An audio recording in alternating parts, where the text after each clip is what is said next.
All right, I had more questions on employees, but I want to have respect for your time. So let's talk about products, okay? Um, you talk about product vision and then product principles, Marty. What exactly is the difference between the two? Sure. Well, a vision is literally trying to describe the future you are trying to create.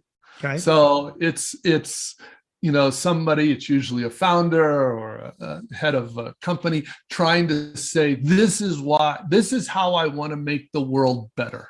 Right.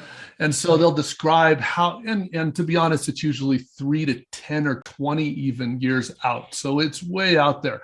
How are we going to allow, like imagine the founders of Airbnb describing this future where you don't have to stay at some local hotel. You can go and tap into all these spare rooms. And it's just going to be an amazing future, even though nothing existed before like that. Right. That's It's the almost vision. like, not to interrupt you, it's almost like you're saying, 5 to 10 years from now, when all the smoke clears, this is what we expect our product to have accomplished, or what it will be doing. Is That's that a good way? exactly right. And I like the metaphor Yeah. because there's a lot of smoke Yeah. up Yeah. until then. So that's right.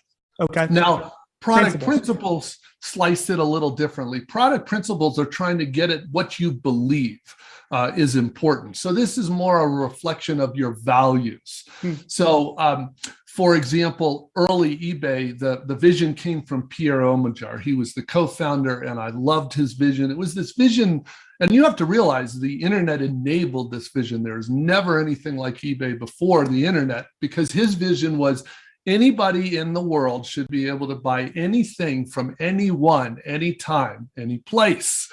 And I thought that was such an interesting vision, like the world's most giant bazaar. Hmm.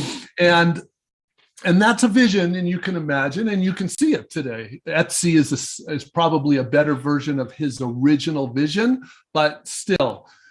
Then he also had a set of principles. So, for example, the revenue on eBay, they make their money by the people who sell things. Right. You pay a little fee to list it, and you pay a little fee after you sold it. But he realized that sometimes the needs of the people buying on eBay are going to be in conflict with the needs of the people selling on eBay. And so he said, what are we going to do in that case? And he realized we need a product principle here that explains that even though the revenue comes from sellers, we have to optimize the experience for the buyers, because the buyers are the biggest reason sellers even come. Got it.